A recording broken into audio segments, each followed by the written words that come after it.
Welcome to our continuing series, Interviews with Disciples and Devotees. And today again, we have Shyam Kumari with us. So you have some new things to tell us. So many of them that when you read, it's hard to believe how universal her action was for her children, how constant were help with every one of her children. Here I will just renew my memory a bit.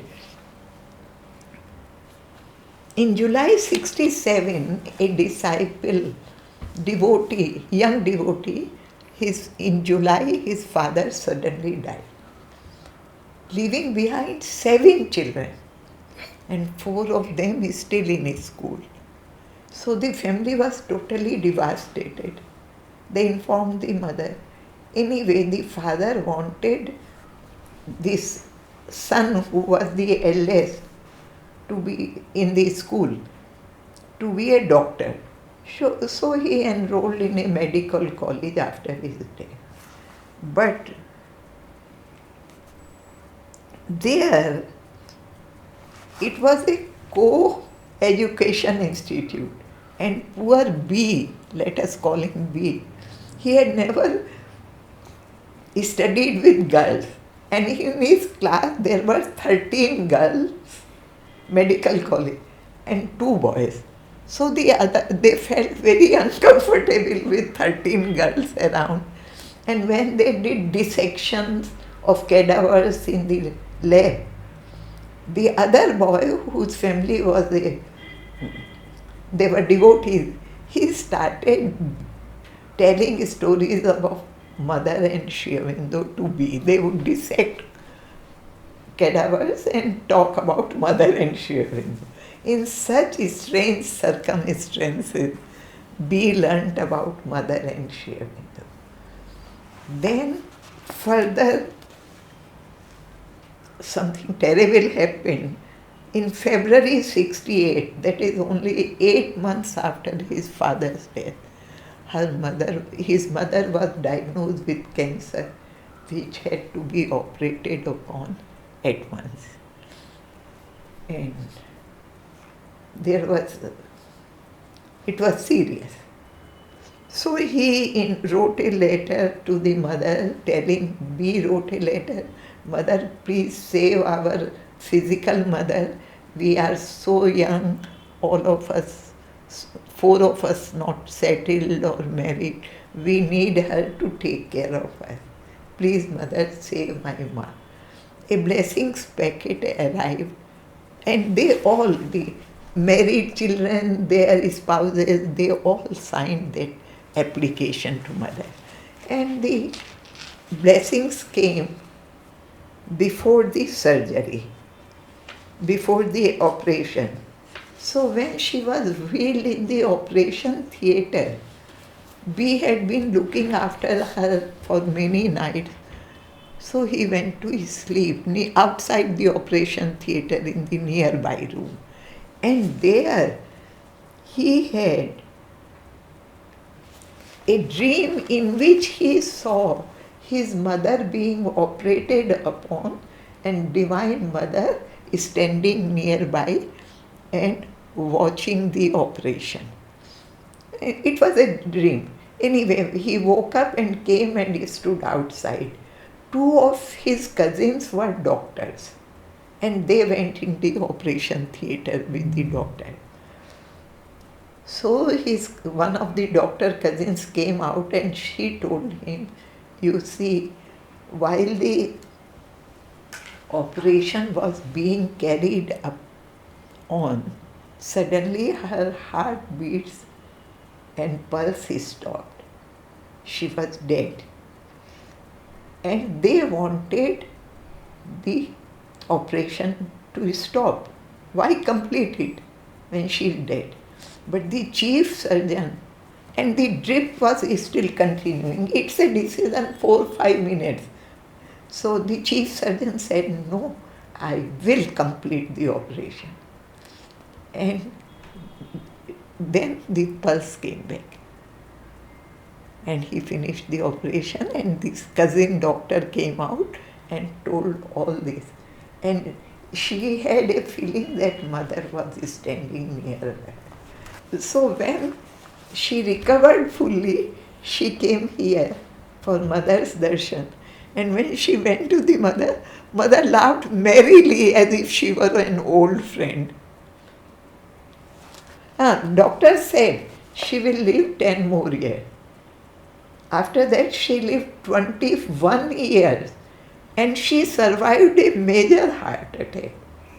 And at the age of 76, she passed away. How mother and all her children are studied here and are connected with the ashram. Another recovery on deathbed. A devotee who was a class 1 officer. He became ill and best doctors were called. But one night they said, this is the last injection, nothing more can be done. They came out and told the family, if he is alive in the morning, we can't do anything. Then a doctor from Calcutta will have to be called. The man was conscious. He told his wife, put a tulsi leaf and Ganges water in my mouth, which is given to people who are going to die, and then you give me the photographs of mother and Aurobindo and put them in my on my chest. And then he told his wife, it was 3 a.m., that you close the door, open at 6. And he kept repeating, Om Mira Arvindaya Namah. Om Mira Arvindaya Namah. Looking at the photographs on his chest, he kept 2 hours. 6 o'clock, his wife, as per his instructions, opened the door. He was totally cured. And this cure business here is so prevalent that I know hundreds of people. For example, once Ravinji had a very big boil on his hip somewhere before 72 centenary celebration. He could not sit, or he was in charge of dining room, he was in charge of so many departments. He told mother, I can't cope. Mother did something, the boil moved to a side and he could work. The same way Annapurna, do you remember Ganpat Ram Mangat Rai cottage? So Mangat Rai's wife, Annapurna ji, once she had a boil on her leg and she could not walk. 3 months passed and one day her husband Mangat Rai said, how long you are going to lie down? If it doesn't heal, we will cut your leg and put a wooden one. He might amputate your leg. She was so afraid. Whole night she prayed to the mother that I don't want a wooden leg. Mother, save me, save me. And the boy, she was cured in the morning. Such is the power of prayer. May I tell you 3 stories about how mother saved my life here in Pondicherry, 2 and 1 outside. At that time I lived in a garden, orchard, about 50 fruit trees. And in the middle there was a big government bungalow. My erstwhile husband was a government officer. A huge trees, 500 mangoes, beautiful mangoes every day drop. And many snakes in that garden. In one small room I had converted into puja room, and I had put there mother's and Shyam Kumaro's photographs and spread a small Kashmiri rug which I got in Srinagar. And in the evening when it is dark, I used to love darkness. So I would not switch on the lights and go there and sit on the rug, Kashmir rug, and meditate or pray to the mother. And one day, just something made me, I heard a voice or what, switch on the light. I switched on the light and a thick python was curled on the very space where I would have sat. And then I called the servants and it was killed and the rug had the stain forever. Again, twice here it happened. One night I have my bedroom on the first floor and bathroom on the ground floor. So I came down at night, and as was my practice, I never switched on the light. Light went to the toilet in the dark, went back after urination. That day, as I opened the door, I heard distinctly, switch on the lights, there is a snake or a scorpion inside. I heard very clearly. I switched on the light and a big scorpion with his tail poised was waiting there. I would have stepped on him. I killed it and was safe. Second time, it was a rainy day.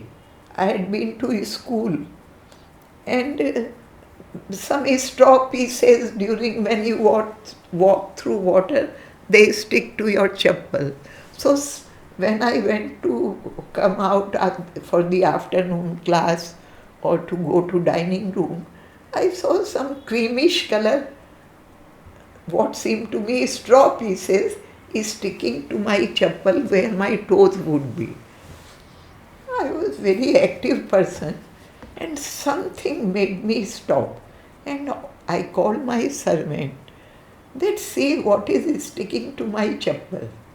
Now the hostile forces, they at once, my mind started shouting, oh, you have become a fancy lady that a servant has to come and clean straw from your chappal. Why don't you put on and just shake it off? And sometimes the servant doesn't come up when you call 3 times. She was there in a few seconds. And she looked and said, Amma, it's a tail. Tail in Tamil is scorpion. And that was the tail just waiting to see me, but mother saved me like this.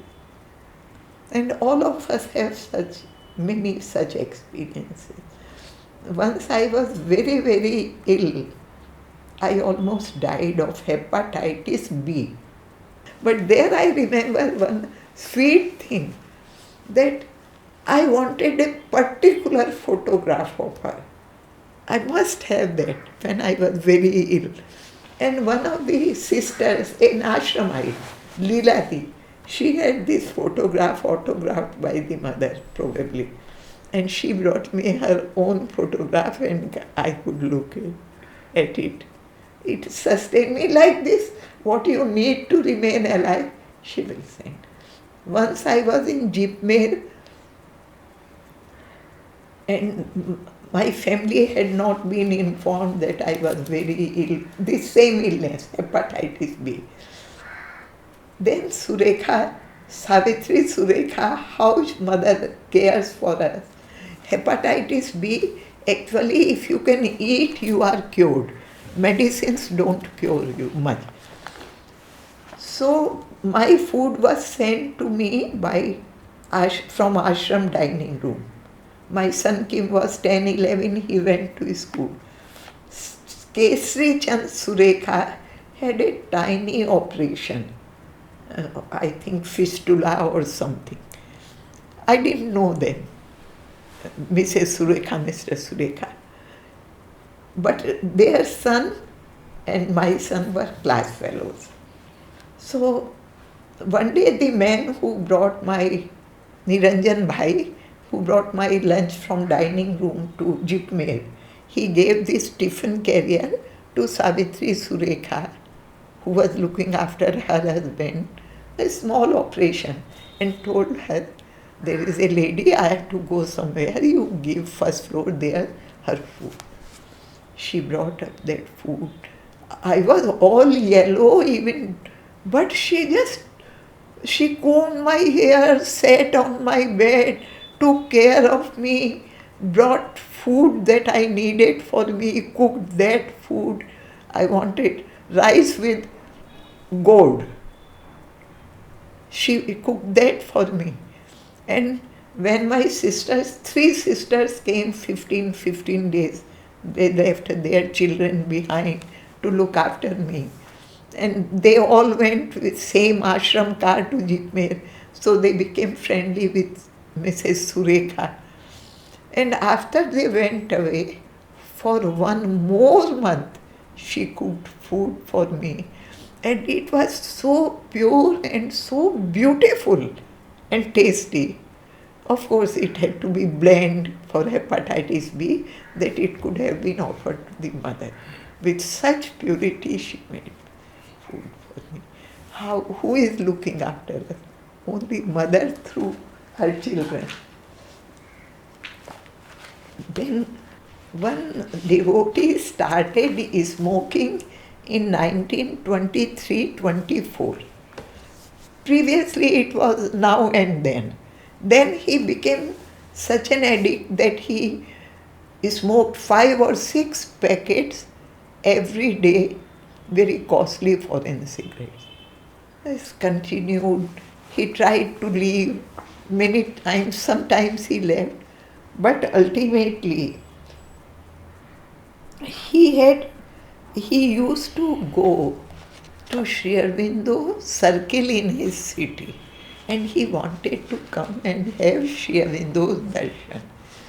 And one of the devotees in that circle by mistake told him that smokers are not allowed near the samadhi.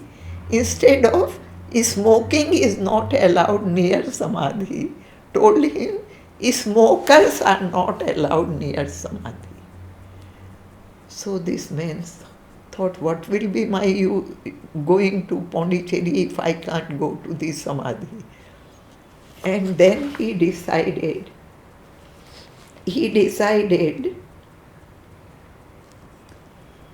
that 10 days he prayed. 11 days he thought, I will smoke as many cigarettes as I can today. And from tomorrow I won't smoke a cigarette. And he prayed to Mother and Sri Aurobindo that I am giving up smoking today, please help me. And wonder of wonders, in the morning he had no desire to smoke. And since then he never smoked, and only then he came to realize that sadhak had made a mistake. It's not that smokers are not allowed near the samadhi. It was smoking is not allowed in the ashram. Thus he was saved from this habit. A man came to a devotee's house, and he was an elderly man, and he told the devotees all his troubles just to relieve himself.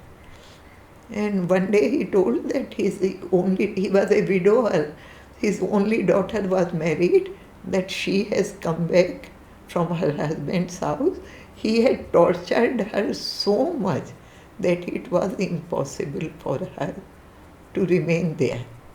Then this man's wife, they were Hindi speaking, she gave a Hindi translation of essays of Gita to that daughter and told her that you read this and pray to a small portion, not whole essay.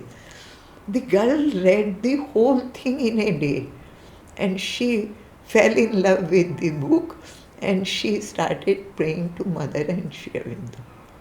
And one day suddenly, after a few days, her husband turned up at their house, and he came and took off his cap and put it. They were very much afraid that what further mischief he will do, the father and daughter. But he took off his cap and put it at the feet of his father-in-law and said, "Father, please excuse me, I have been a brute, I have committed this mistake." And then he put his cap at his wife's feet and asked her pardon. They were astonished. They asked, "How come this change?" And he said, "In a dream I saw a European lady. She was not very young. She came and said that you have misbehaved very badly, your wife, and you should ask her pardon." And he came and